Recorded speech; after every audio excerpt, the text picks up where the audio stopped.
ada SDM di sini itu yang mohon maaf ya Sat ya, kategorinya mungkin dahulu beliau awam gitu ya. Nah, Ya, ketika masuk beliau akhirnya cerita, oh ternyata oh kita kalau yang haram itu bukan hanya makanan yang makan kita yang makan aja makan. Ustaz.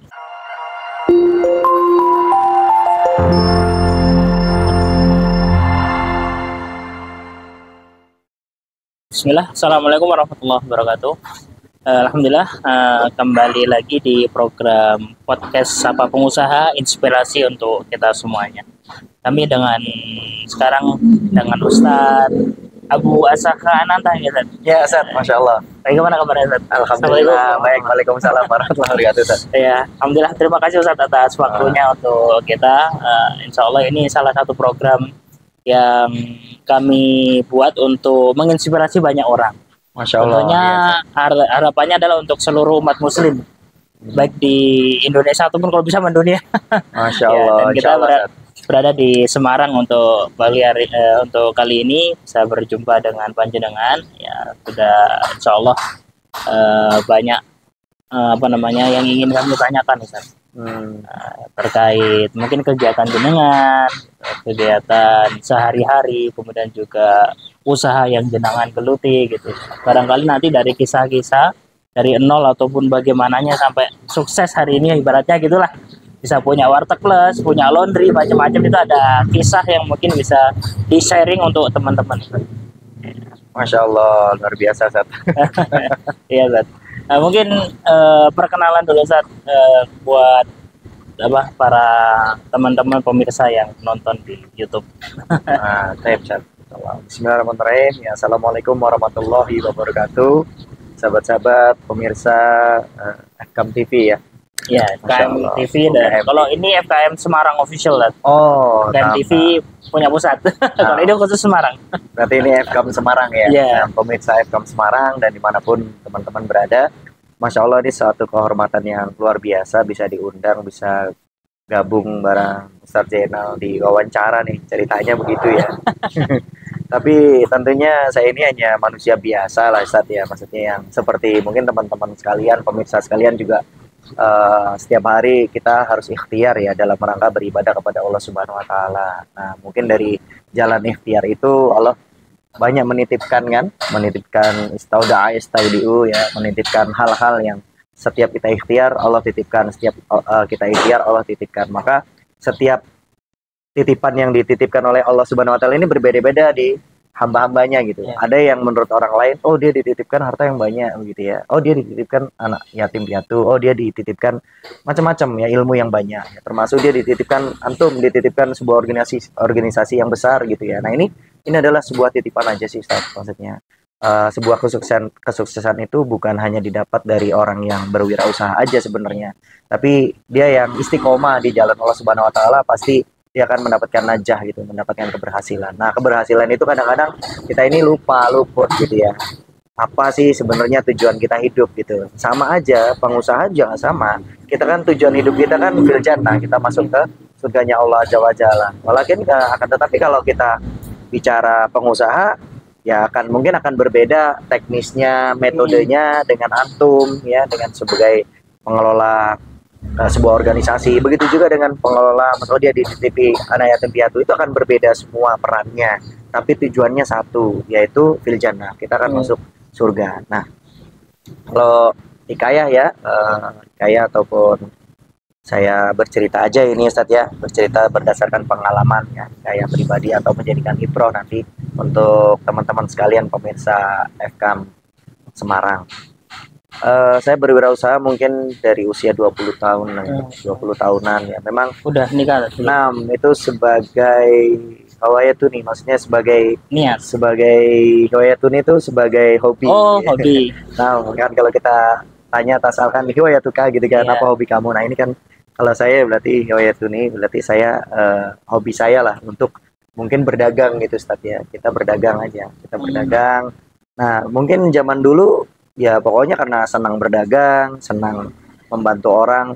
Maksudnya membantu orang begini, orang butuh apa sih gitu, dan apa yang bisa kita bantu. Nah, kalau hanya sifatnya membantu tanpa ada tanda kutip ya, maksudnya tanpa ada income itu kan kayaknya zaman dulu kita sebagai anak muda tuh kan kayaknya enak jualan nih ya, satu Iya, membantu orang terus dapat income Satu juga dapat gitu income. Ustaz ya. Alhamdulillah ya. Berawal dulu saya sering jualan stiker sama kaos Ustaz.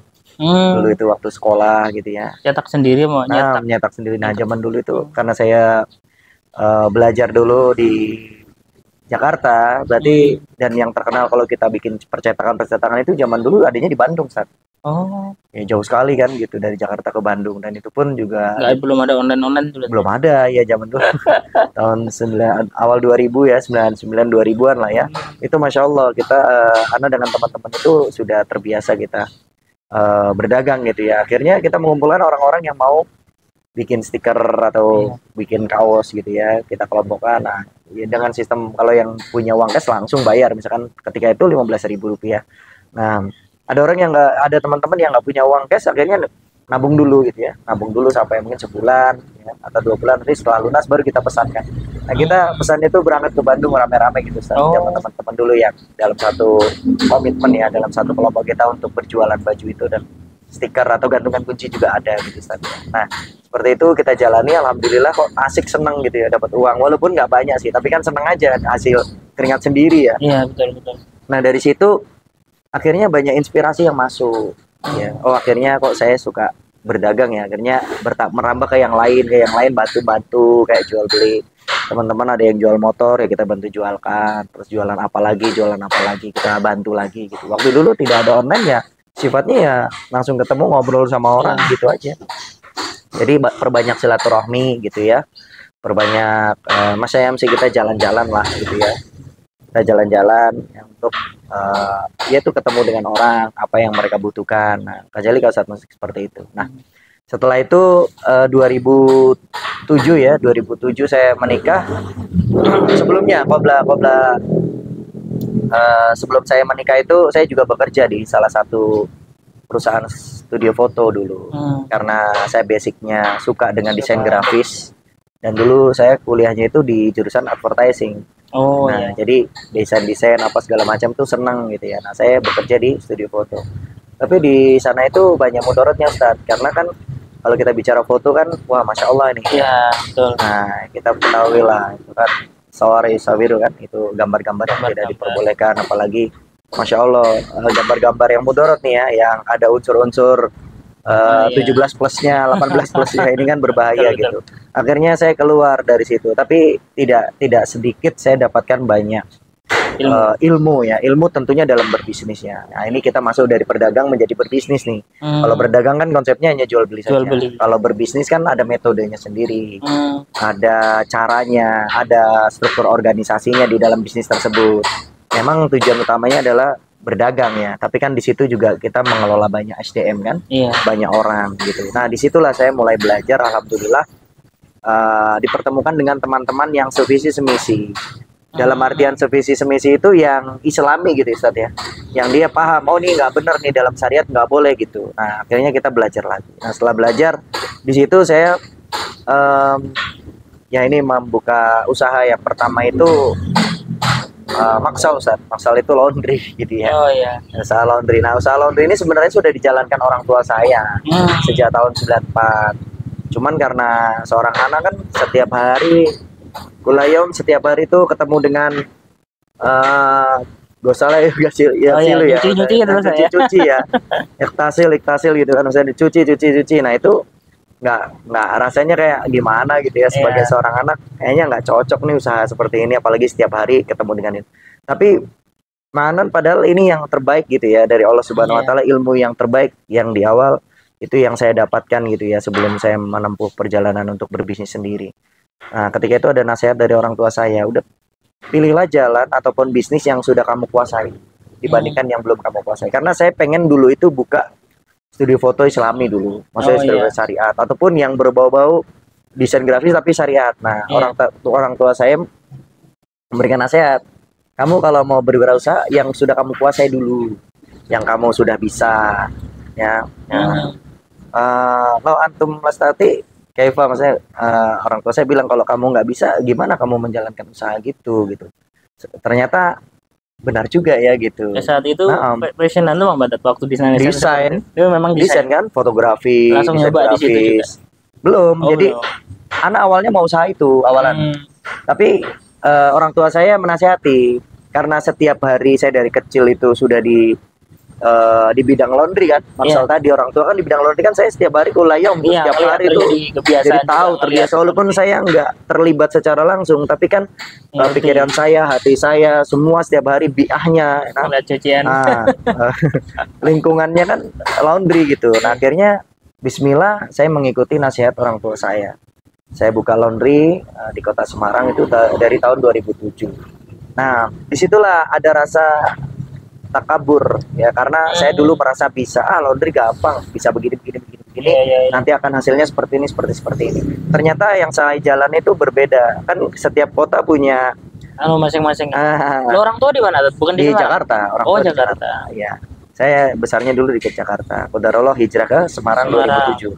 Ya dulu 2007 itu dengan takabur lah, banyak takaburnya, karena saya rasa sama aja laundry kan gampang di kota besar bisa gitu. Ternyata setiap daerah itu berbeda-beda lingkungan itu dengan berbagai macam bentuk ornamennya, lalu karakter orangnya dan sebagainya gitu. Sehingga sampai Semarang saya kaget. Awalan takjub, saya kaget. Kok begini gitu ya? Oh, nggak beda nggak kayak di Jakarta. Ketika saya nawarin gini dia langsung mau dan sebagainya. Enggak, di sini butuh butuh kesabaran gitu.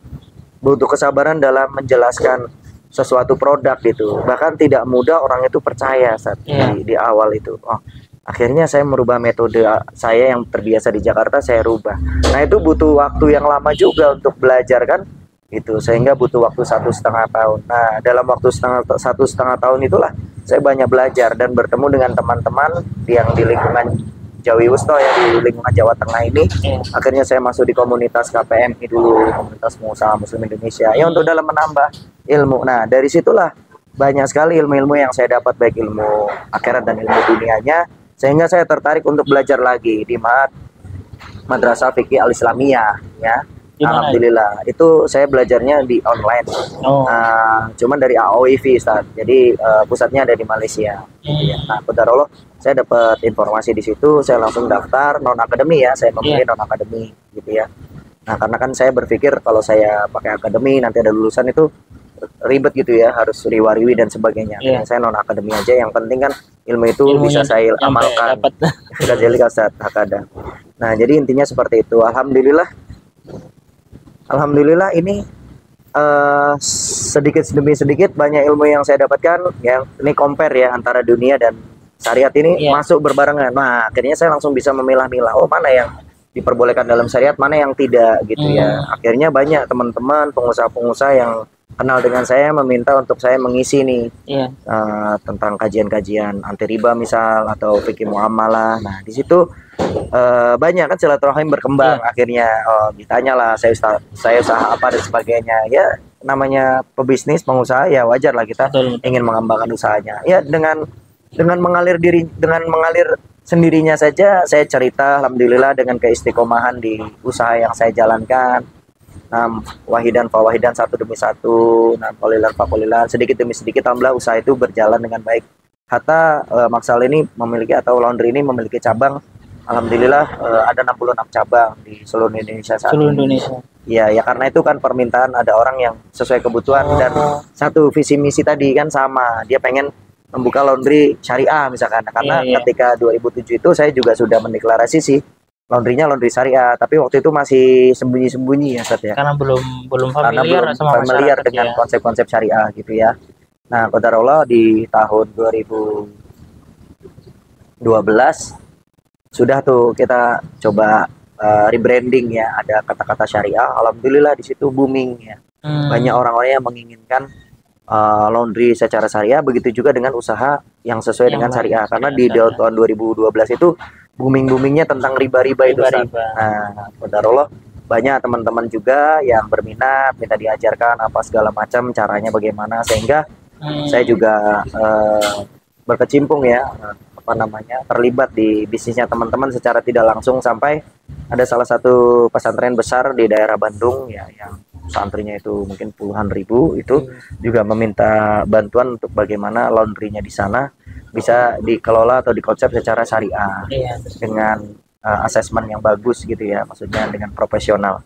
Nah, qadarullah dari situlah banyak kan silaturahmi. Iya. Nah, sampai bertemu dengan teman-teman yang lain nih, yang di luar bisnis saya pribadi, misalkan kayak di kuliner di mana. Nah, karena kita bicaranya fikih muamalah, sebenarnya kan ini cocok di bisnis apapun ya. Iya. Karena kalau kita bicara muamalah kan al aslu fi muamalati al ibaha ala yadul dalil ala tahrimiha. Jadi Iya. kayak kaidulnya fikih muamalah itu adalah intinya hukum muamalah itu adalah mubah kecuali ada dalil yang melarangnya. Nah, berarti kan kalau selama tidak ada dalil pelarangan yang kita temui, ya Berarti udah boleh-boleh saja. berarti boleh-boleh saja gitu. Karena kalau kita bicara boleh kan juga nggak cukup ya, Iya. harus ada rangkaian ibadahnya. Kalau hanya boleh saja kan kita nggak mendapatkan Betul. ibadah, nggak mendapatkan pahala, dan itu bukan dinilai ibadah. Nah, ini Iya. kita naikkan grade-nya sekarang supaya muwajifah itu kalau kita bekerja itu ataupun amal itu ketika kita bekerja beramal agar mendapatkan pahala, Ustaz. Pahala. Nah, bagaimana caranya? Nah, ini saya ajarkan ke teman-teman gitu agar bisnis kita itu bukan hanya sekedar mubah saja. Karena kalau sekedar mubah saja biasanya kecenderungan dekat dengan pelanggaran. Karena apa? Yang terlalu terlena dengan kemudahan akhirnya ini mudah, ini kan boleh, mubah aja boleh. Akhirnya rentan dengan pelanggaran. Tapi kalau kita menjaga asas utamanya adalah menjaga agar mubah ini tidak grade-nya turun ke bawah malah ke atas, ya berarti ada nilai ibadah. Nah, banyak hal yang saya masukkan ke teman-teman dari konsep transaksi atau muamalah ya. Iya. Mau itu di bisnis apapun, kuliner, ya, di jasa, oke, dan sebagainya. Nah, di situ banyak teman-teman yang mulai berkonsultasi. Nah, dari situ akhirnya saya membuat membuat satu perusahaan bersama teman, itu konsultan manajemen, namanya Nafian Konsultan Manajemen. Jadi menerima teman-teman yang ingin berkonsultasi bisnis atau ya ini bisnis gimana Ustaz, gini ya. Karena saya tidak bisa mengelola dengan sendiri, akhirnya dibantu teman-teman juga bagaimana kalau di luar kota bagaimana konsepnya nanti, kalau di dalam kota gimana, mungkin ada kita pertemuan dulu kan gitu, kita tahadas dulu, kita berbincang-bincang dulu, sharing dulu bagaimana cerita-cerita bisnisnya mereka. Nah, di situ mulai banyak tuh teman-teman yang bercerita, berkonsultasi gitu ya, dan minta juga dibantu untuk dibuatkan akad-akadnya dan sebagainya gitu, Ustaz. Akad-akad terhadap SDM-nya, akad-akad terhadap konsumen, terhadap partner bisnisnya, banyak kan akad-akad itu, Masya Allah. Nah, di situ banyak juga setelah menjadi konsultan bisnis ternyata nggak berhenti di situ, teman-teman banyak yang minta didampingi. Kalau konsultan itu kan jadi kan mentor nah kalau konsultan kan hanya sekedar memberi informasi aja, konsultasi, terus saya berikan PR, mereka mengerjakan sendiri. Nah, ternyata teman-teman banyak yang minta didampingi. Nah, didampingi ini macam-macam teknisnya. Ada yang mungkin konsepnya ujro, ada yang sirka dan sebagainya. Nah, mungkin saya lebih senang ke pola-pola sirka. Misalkan ada orang yang mau berkonsultasi tentang bisnisnya, terus saya minta dimentori oleh saya misalkan oleh Ana, maka saya lebih suka sirka. Karena apa? Kalau dengan jalan sirka saya merasa memiliki juga dan ada konsep keadilan di situ. Kalau misalkan nanti ada keuntungan baru saya dapat hasil kan gitu. Tapi kalau konsepnya ujroh, mohon maaf saya kok agak kurang cocok. Karena apa? Ya seolah-olah saya sudah melakukan kewajiban saya sudah dibayar, saya terkesan saya udah nggak laubali, saya udah nggak peduli lagi apakah usaha jalan atau tidak jalan. Nah, ini kayaknya kok nggak cocok. Akhirnya saya menggunakan konsep sirkah aja. Kalau nanti antum untung ya saya dapat mendapatkan. Sirkah itu bagi hasil. Ya, bagi hasil gitu. Itu kayak lebih ahsan ya, lebih bagus gitu. Nah, akhirnya banyak tuh setuju teman-teman. Wah, Masya Allah Ustadz, berarti saya nggak perlu mengeluarkan apapun ya untuk biaya Ustadz, misalkan ujur atau apa. Oh, enggak, Insya Allah. Ya paling operasional aja lah yang saya butuhkan apa gitu ya. Dan itu pun kan sifatnya standar kan gitu, tidak berlebih gitu. Nah, qadarullah banyak tuh teman-teman akhirnya kita sirka dengan berbagai macam brand, berbagai macam perusahaan gitu ya. Nah, itu kalau masalah berapa persentasenya sebenarnya saya serahkan ke teman-teman aja sih. Kira-kira aja dengan antum itu menilai saya ini cocoknya berapa dan bagaimana, itu saya insya Allah tidak sulit lah, tidak rumit gitu ya. Intinya tujuan saya kan membantu teman-teman pebisnis saja Ustadz gitu.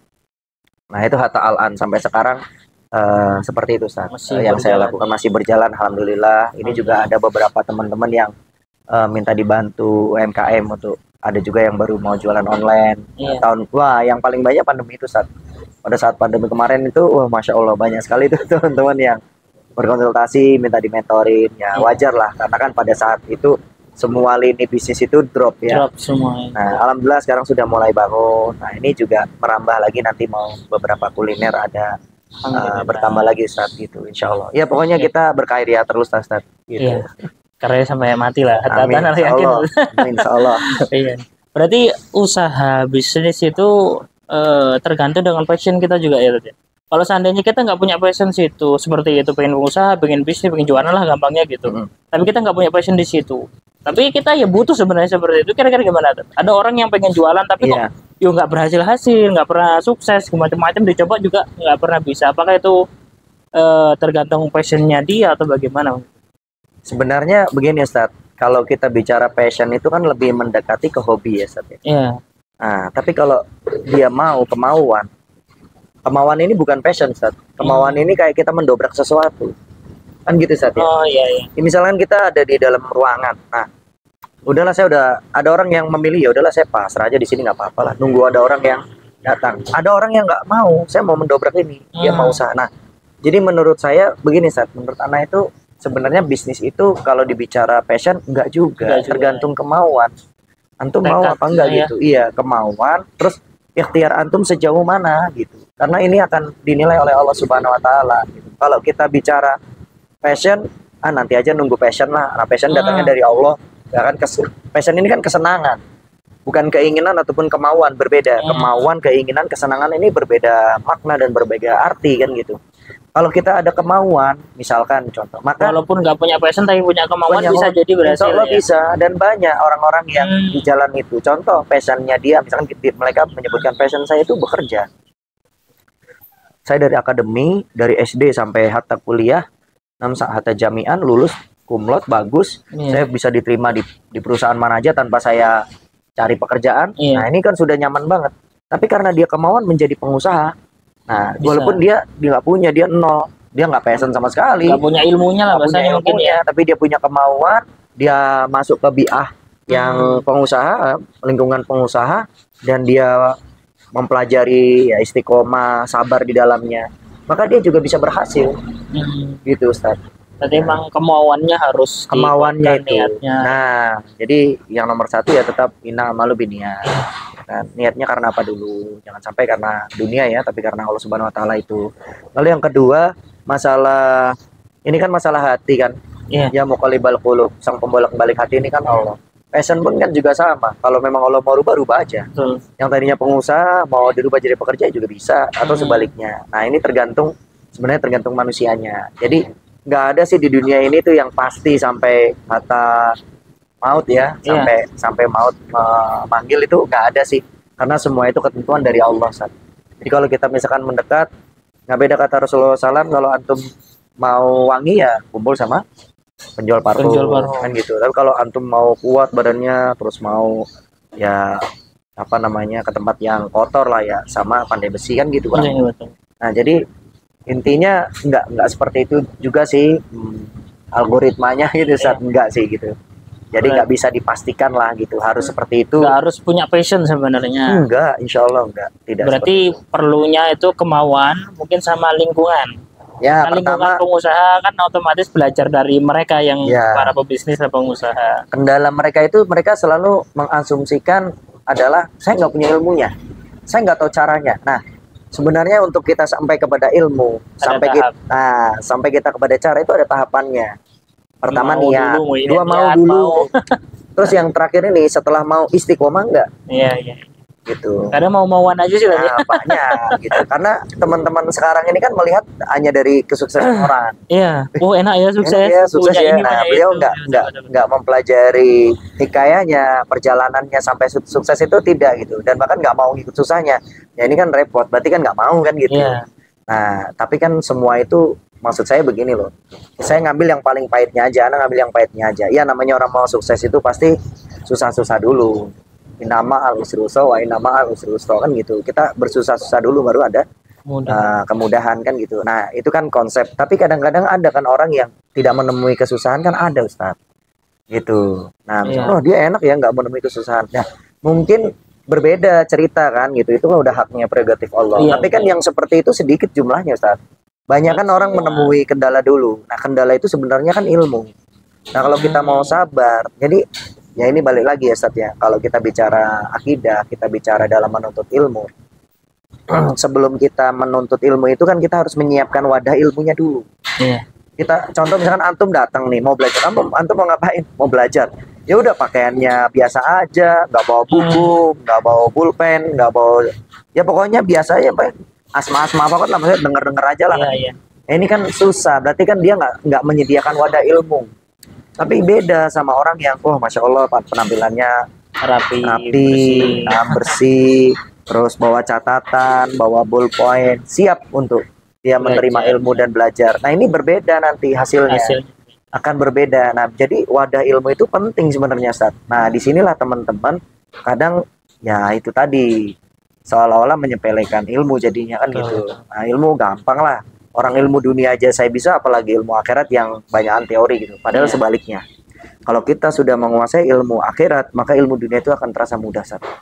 Itu. Nah, jadi buat teman-teman, sahabat-sahabat pemirsa FKM Semarang yang dirahmati Allah, kalau kita ingin menjadi pengusaha yang sukses ya, kata orang-orang sukses gitu ya. Nah, maka yang paling utama itu kita pelajari ilmu akhirat dulu. Terutama akidah, summa akhlak, summa fikih muamalah, itu yang paling penting gitu.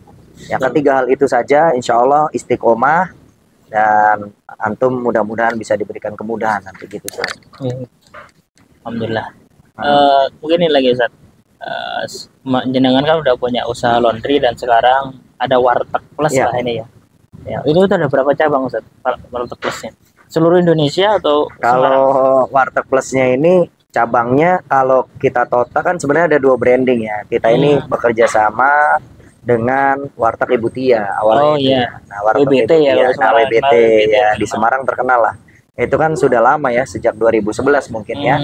Itu kalau di total dengan itu kita kan satu manajemen nih, gitu. Hanya bedanya kalau Warteg Ibu Tia itu tidak di-franchise-kan, kalau yang Warteg Plus ini di-franchise-kan gitu. Kenapa kita merubah branding? Ya karena untuk membedakan aja gitu. Kalau yang Warteg Ibu Tia nanti di-franchise-kan, kan namanya franchise itu kan nanti banyak masalah ya, ya muskil-muskil, daripada nanti masuk ke ranahnya yang pribadi, yang private, lebih baik kita bedakan aja. Yang di-franchise-kan itu namanya ini, yang kita dengan keluarga ya, atau kan kalau di WBT itu kan sahamnya lebih utamanya kan keseluruhan dari keluarga, bukan dari orang lain kan gitu. Nah makanya ini kita bedakan gitu buat aja. Franchise-nya untuk Warteg franchise-nya kalau yang Warteg Plus ini kan kemitraannya memang real, dia orang lain, tidak atas nama keluarga kan gitu. BA-nya berbeda gitu kan, kita atas nama profesional. Jadi tujuannya adalah untuk dari misi pengembangan lah. Kalau yang di total WBT sama Warteg Plus ya mungkin sudah 11 cabang ya, insya Allah ada di Semarang gitu. Semarang aja itu ya, sama ya, WBT tadi ya. Iya, WBT. Ya mudah-mudahan Allah mudahin nanti bisa berkembang lagi untuk mendapatkan apa namanya yang lebih baik lagi dan bisa menyebarkan manfaat gitu Sat. Kenapa namanya Warteg Plus? Mungkin plusnya di mana gitu? Oh iya. Nanti banyak yang para konsumen sih gitu kan biar ngerti. Oh ada Warteg Plus, mending Warteg Plus aja gini mungkin. Saya itu sedih ya kalau kita bicara plus itu kan plus itu tambah, kata tambah. Ya. Nah, kalau kita bicara tambah itu dalam fi'il ya, dalam bahasa Arab itu jada ya jidu, itu bertambah kan gitu Ustaz ya. Nah kalau kita bicara bertambah, misalkan kita mendapatkan keberkahan, itu dari kata ziyadatul khair kan, bertambah kebaikan kan gitu. Nah kok mohon maaf nih Ustaz, di zaman sekarang kita ini coba lihat deh, orang yang berkata-kata plus pasti itu menjadi konotasi. Contoh misalkan tayangan 17 plus jadi konotasi. Betul. Gitu kan? Konotasi sendiri yang beda dengan yang dengan makna aslinya gitu. Kok aneh gitu ya? Apa yang salah nih? Harusnya plus itu kan menjadi ranah kebaikan, jadatul khair, jada yajidu. Kenapa kok malah jadi nazila yanzalu, menjadi kekurangan gitu ya, menjadi malah kemerosotan. Nah, di sini saya bertanya-tanya, bahkan maaf ini. Ada juga misalkan message plus gitu kan. Iya. Adalah kayu daliku gitu kan. Pincet plus kan. Kalau plusnya 2 kali ya. Nah kan kayak gitu itu kan konotasi kan. Iya. Gitu. Jadi konotasi terus. Nah, jadi orang kalau menyebut kata plus kok jadi konotasi gitu. Padahal ini kan sebuah kebaikan. Iya. Nah, Ana ingin merubah mindset itu sebenarnya. Plus yang awalnya konotasinya negatif, Nah, berusaha kita kembalikan lagi ke positif. maknanya yang ke hukum positif gitu. Nah, akhirnya saya ada plusnya. Nah, plusnya di mana Ustadz? Nah, ini teman-teman tanya. Bukan plus itu bukan hanya namanya saja, tapi dari konsep pun juga berbeda. Pertama, mohon maaf nih ya, teman-teman atau sahabat-sahabat atau pemirsa yang menonton atau yang menyimak ya, kalau memang ada kata-kata yang salah ini sebelumnya saya mohon maaf. Jadi kebanyakan warteg itu, ya ini kita bilang kebanyakan tidak semua, betul. itu kan banyak orang yang menjual itu kan tanpa ada daftar harganya, Ustadz. Oh iya, masih ya. Ya. Oh iya betul. Di warteg ya. Umumnya gitu. Umumnya kan gitu. Jadi entah telur, entah apa sayur itu nggak ada harganya. Nggak ada harganya. Jadi, nah ini cuman kita bicara teknis aja ini, yang kebiasaan adatan ya, adatan teknis orang membeli di warteg. Misalkan, Assalamualaikum Bu, ya. Pasti penjualnya bertanya, Bapak mau makan di sini atau dibungkus? Gitu. Oh mau dibungkus, ya nasinya 1 atau separuh, iya. Pakai apa Bu? Misalkan pakai ini. Sudah gitu. Misalkan dia makan nih ya, makan di situ misalkan nggak dibungkus, makan di tempat. Sudah makan, kan dia nggak tahu harganya saat berapa. Oh iya. Ya, karena nggak tercantum harga di setiap nggak tercantum harganya. Terus dia juga nggak tahu juga ya. Pokoknya udah percaya aja lah. Dan dia pasti merasa mampu kan gitu. Oke, orang mampu itu belum tentu ikhlas kan gitu. Iya itu Ustaz ya. Jadi orang yang mampu itu belum tentu ikhlas. Nah, ketika pas dia bayar, misalkan minum es teh, dia pakai ayam, pakai sayur ya, pakai kerupuk. Misalkan di total 20.000, dia kaget kok mahal banget ya, pas 20.000 dan mati aja mahal banget gitu. 20.000 ya. 20.000 kok mahal. Saya juga pernah gitu kata, beli apa itu kok totalnya banyak banget gitu. Kan nggak ngerti harganya satu pertama, kenapa kita tetap membayar tanpa kita debat? Karena kita merasa kita yang beli kita makan. Kita sudah makan, kalau belum makan mungkin ada perdebatan, saya nggak jadi beli nggak apa-apa. Ala bahasa Kajalika. Tapi kalau misalkan kita sudah makan kan kayak rasa terpaksa, akhirnya apa nggak ikhlas kan? Betul. Nah di sini kan timbullah goror. Kata Rasulullah SAW apa? Tidak jelasan tadi itu ya. Iya, kata Rasulullah, naha bai an bayu al goror. Jadi Rasulullah SAW bayu al goror. Jadi jangan menjual beli jual beli yang goror, ataupun jangan kita berjual beli itu goror tidak jelas. Nah di sini kan timbul seperti itu. Nah disinilah fungsi perbaikan sedikit demi sedikit masuk dari kita mengamalkan sunnah kan gitu. Maka di warteg-warteg kita, yang terutama warteg plus ya, yang kemitraan kami itu ada harganya Ustaz. Di setiap masakan ada masakannya ya. Gitu ada. Walaupun kita tidak menjelaskan misalkan ini totalnya segini, tidak, tapi kan kita sudah menyediakan itu harganya. Jadi ngerti lah ya, udah ngerti lah, teman-teman yang mau beli itu kan juga sudah bisa melihat misalkan ini harga 4.000, mereka sudah bisa berhitung sendiri kan Ustaz. Gitu Kajali Ustaz. Jadi yaitu plusnya di situ nomor 1. Lalu yang kedua, plusnya juga dari sisi SDM. Kita SDM juga kita kelola Ustaz. Jadi SDM itu ada pengajian khusus untuk SDM. Terus mereka juga kita arahkan untuk ngaji, ada pendidikan ngajinya juga, kayak ngaji Iqra mungkin atau motivasi. Ya intinya mereka kita arahkan agar perusahaan ini berkah kan nomor 1 SDM-nya dulu Ustaz, yang gitu. SDM kita kelola. Mungkin mereka, mohon maaf ya Ustadz, ada SDM yang tidak terbiasa dengan sholat. Alhamdulillah di sini terbiasa menjadi sholat, kan gitu. Terbiasa menjadi ngaji, kan gitu Ustadz. Nah itu plusnya di situ. Begitu juga dengan kemitraan kami. Konsep kemitraan kami kan konsep kemitraan syariah. Ya Bismillah lah, kita ingin menjalankan ke semua itu. Walaupun mungkin belum sempurna ya Ustadz ya, namanya keterbatasan manusia, banyak khilaf, itu wajar. Tapi kami komitmen ingin terus memperbaiki diri gitu kan, ingin terus menjalankan sunnah Rasulullah SAW. Ada ya Ustaz. Masya Allah.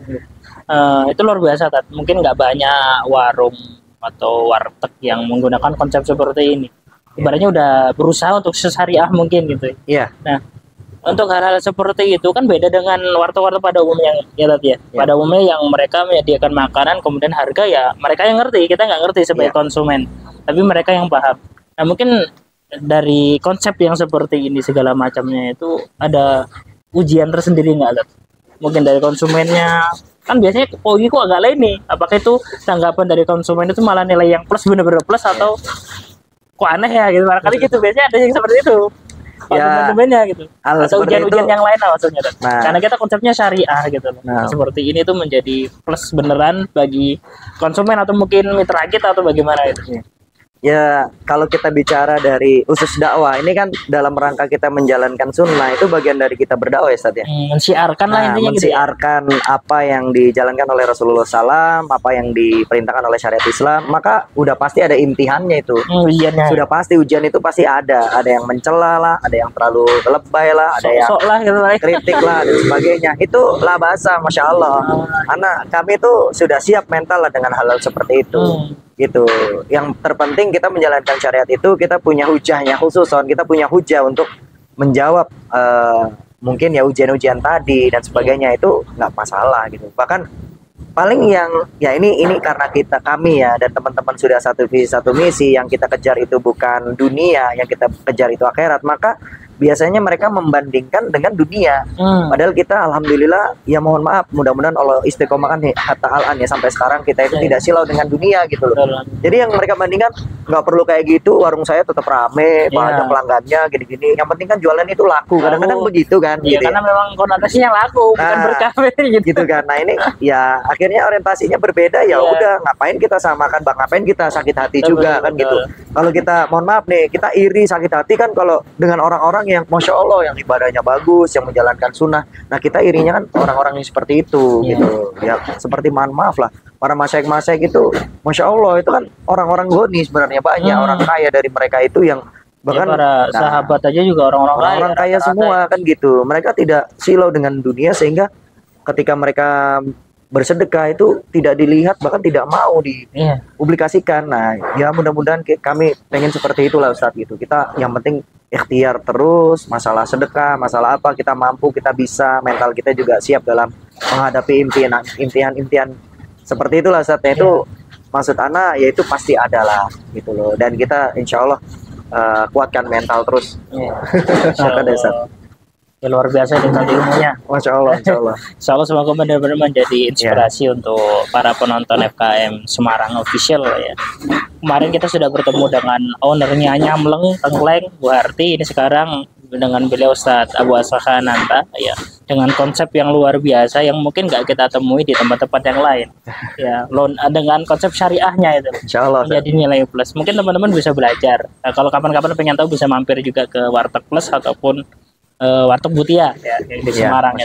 Karena mereka semua sama, Plus sama Butia sama saja. Ya, Masya Allah, konsepnya sama Insya Allah. Nah, ini mungkin buat teman-teman sekalian kalau mau belajar fikih muamalah, yang akhwat atau yang ikhwan, di tempat kami juga menyediakan. Karena di Warteg Plus yang di Jalan Palembon ini Ustadz, itu juga dalam rangka kita ingin mensiarkan agama Islam, kita ingin mendapatkan amal jariah sebanyak-banyaknya. Ada satu tempat atau waktu ya khusus untuk kita belajar bareng-bareng fikih muamalah maliyah di sini. Ada yang ikhwan khusus, yang akhwat khusus, karena saking banyaknya permintaan akhirnya kita pisah ya Ustaz. Gitu alhamdulillah. Jadi nanti teman-teman sekalian mungkin bisa komen aja ya. Bisa tanya di komen, nanti bisa tanya di komen, nanti kami bantu jawab. Karena memang yang kami ketahui memang di sini banyak kegiatan ya, untuk kelas fikih muamalah ya, membahas tentang syariah, tentang muamalah, apa yang halal, apa yang haram gitu ya. Apa yang boleh, apa yang tidak kan gitu.